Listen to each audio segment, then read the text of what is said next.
Boa noite, amigos do programa Caminho de Luz. Estamos novamente aqui com vocês, dando início ao nosso programa diário sobre esclarecimentos de alguns tópicos, de algumas questões que nos são trazidas. Meu nome é Gilmar Lopes, com o nosso irmão Gilmar Cândido.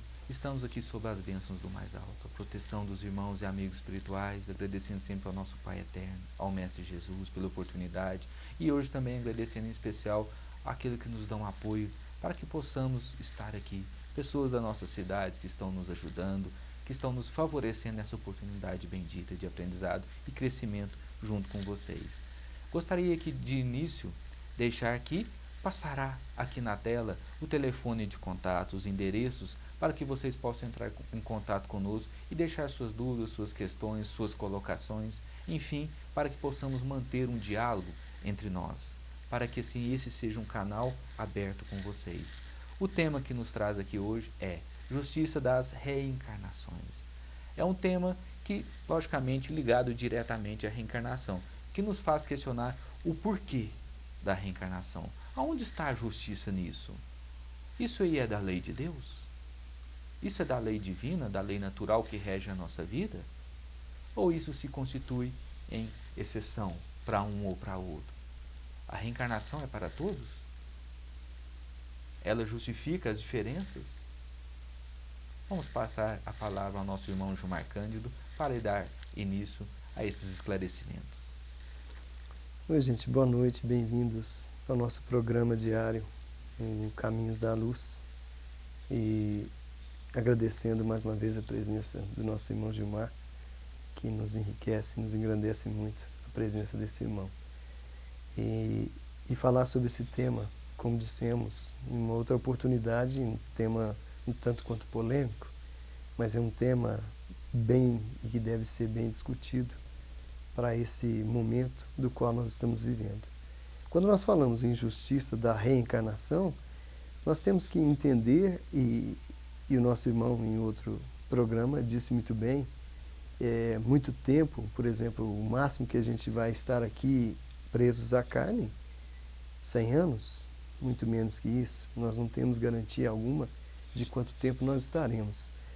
Mas admitir de que nós poderemos crescer e adquirir essa consciência espiritual em uma só existência, em uma só vida, eu acredito que seja quase que impossível.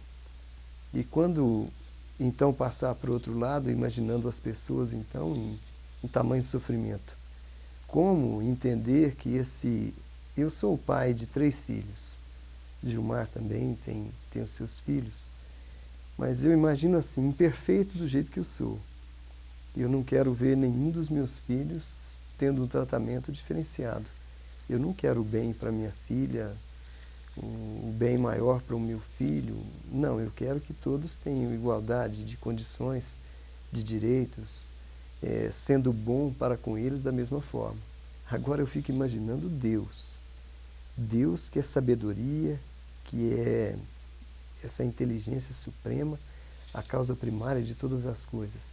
Eu imagino Deus, como é que Ele iria enviar aqui na Terra uma pessoa para viver perpetuamente, ou uma vida inteira, sendo privado, por exemplo, das pernas. Eu não ando. Outras vêm mudas, outras surdas. E como entender então? De repente Deus, olhando para as pessoas, fala assim, você vai lá para fazer isso. Para que elas sirvam de exemplo, seria injusto com os outros então, porque existem pessoas hoje que, não que sejam mais evoluídas, mas existem pessoas em seus palacetes, em suas moradias enormes, variando de carro, e a gente entende dessa forma, que todas as nossas vindas é para a experiência do espírito. Nós temos trabalhado que uma das questões mais difíceis de a gente progredir é estando na abundância, é estando na riqueza. Mas por quê? Porque o espírito tem a tendência a errar mais, a falhar mais. Mas diante dessa justiça, diante de todo esse entendimento que a gente deve buscar, é muito difícil de nós analisarmos e entendermos então que Deus seria maldoso para com um de seus filhos. E nós sabemos que não é dessa forma. Então, por isso é que nós devemos entender, da nossa forma espírita de entender as coisas, sobre essa questão de justiça. Mas eu gostaria de saber também do Gilmar qual é a sua posição, embora a doutrina espírita nos explique, às vezes isso é muito interessante e importante a gente passar para o telespectador, que cada um de nós tem, a gente pode, nós não somos, né, tem que ser dessa forma que tem que pensar. Não, nós temos variações, a gente entende, mas eu gostaria que você explicasse também da sua maneira. Excelentes as colocações do irmão. Há alguns pontos nós devemos nos atentar sobre as diferenças. Você vê numa casa, às vezes um filho nasce com determinado talento. Você vê hoje crianças prodígios com 2, 3 anos, 5, demonstram uma facilidade, às vezes em matemática, na música, na arte, que às vezes surpreende. E a gente fala, de onde vem esse dom? Isso é um dom de Deus? Sim, é um dom de Deus, mas é um dom que aquele espírito, que aquela pessoa ali reencarnada, desenvolveu em outras vidas. Ele já nasce com as tendências. De uma vida a outra, nós não nos lembramos do que fizemos, por uma misericórdia da lei divina. Mas as tendências, elas são inatas em nós. Se queres saber o que fostes no passado, veja as suas atuais tendências. Elas demonstram claramente o que você fez. Se uma pessoa tem facilidade numa determinada língua, aprende ela com facilidade, possivelmente ele renasceu naquele país em outra época e agora está renascendo nas terras do Brasil, né? Mas aquela tendência, porque ele já aprendeu aquilo é algo que é inato, que fica inato, ele não perde mais aquela capacidade. Uma outra colocação que é muito interessante, nós falamos aqui do plano material, mas no plano espiritual, tão logo o espírito chega lá, né, alguns realmente cometeram muitos erros e vão para os locais que nós chamamos de zonas umbralinas, né, que são locais de sofrimento para o espírito, locais depurativos, onde o espírito se depura de seus erros, né, de suas mazelas, de suas energias ruins. O espírito fica condenado eternamente a vagar nesses locais de sofrimento? Não.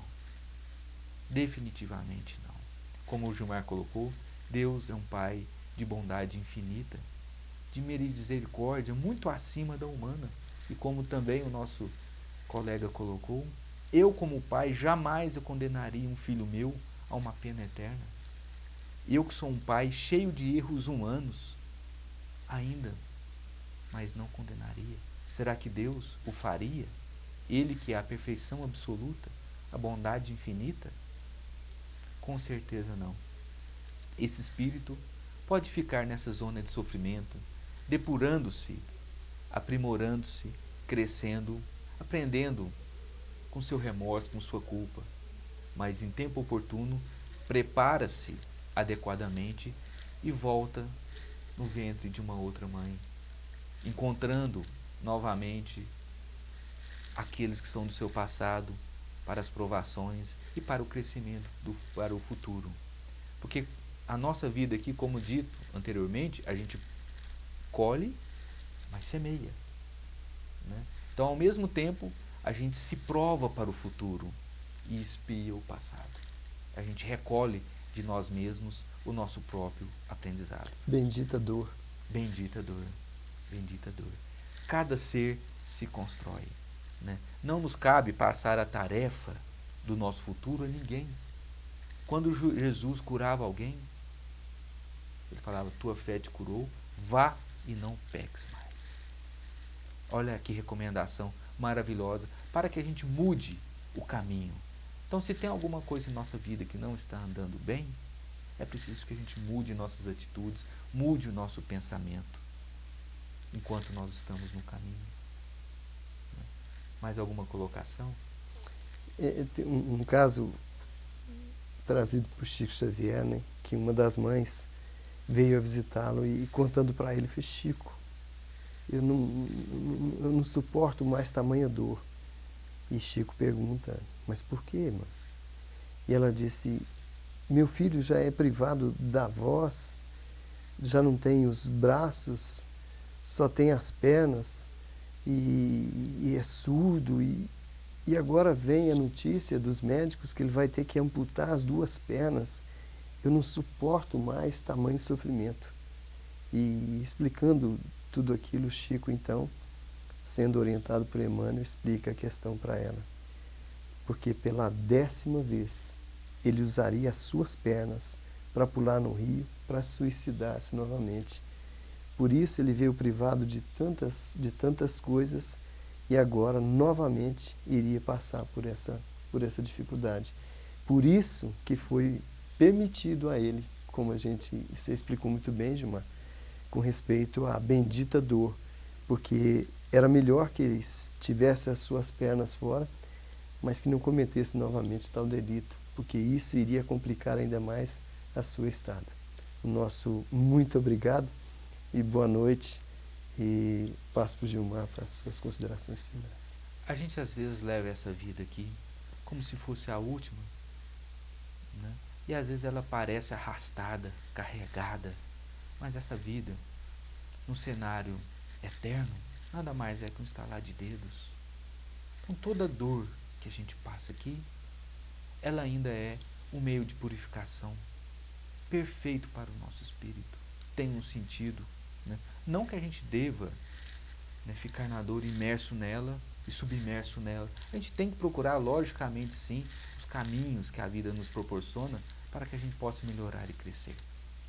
Então, meus agradecimentos à espiritualidade, ao nosso Pai Eterno, ao Mestre Jesus, pela oportunidade bendita de estarmos aqui. Boa noite a todos.